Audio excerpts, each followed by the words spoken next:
Le moment présent, politique, l'offensive de Nicolas Sarkozy, qui met au cœur de la primaire et de la présidentielle la question de l'islam, n'est ni bon pour la France, ni bon pour la droite. Vous voulez dire que la question de l'islam et ses rapports avec la République ou l'islamisme radical n'a pas de place dans la réflexion, que c'est Nicolas Sarkozy qui l'invente. Vous ne pensez pas que les Français aspirent à la sécurité, au respect de leur histoire, à ce qu'ils sont? Pour cela, nous avons une République qui est à la fois bienveillante et capable de faire face. Nous n'avons pas besoin d'un cours autoritaire et inégalitaire tel que le propose Nicolas Sarkozy dans son ouvrage. Et la question de l'islam est une des questions posées à la France. Elle ne doit pas être la question qui permet de ne pas poser le reste des problèmes. C'est-à-dire environne et puis domine tout le débat public. Hier, ici, Najat Vallaud-Belkacem a condamné le Burkini. Elle a rejeté non pas les arrêtés, je dois être précis, non pas les arrêtés des maires, mais la prolifération des maires. Est-ce que ça veut dire que, pour vous, peut-être aussi, trop d'arrêtés tue l'objectif des arrêtés et en même temps crée du désordre public? Mais bien sûr, je suis d'accord avec Najat Vallaud-Belkacem, mais vous voyez comment on est dans l'emballement médiatique?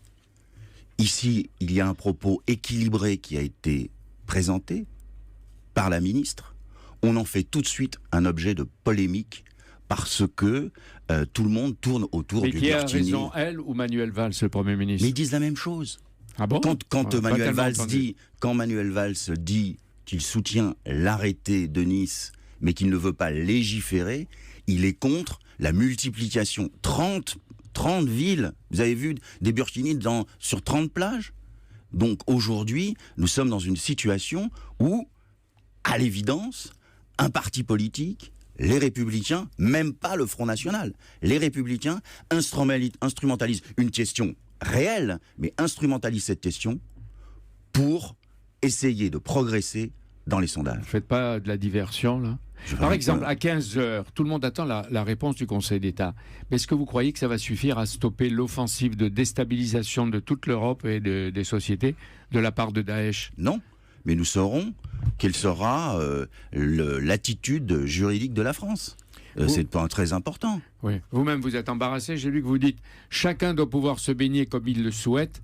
À moins que ce ne soit une provocation. Mais bien sûr, je suis dans la position du président de la République. Ni provocation, ni mais stigmatisation. C'est une provocation politique? Mais je n'en sais rien. Personne ne le sait.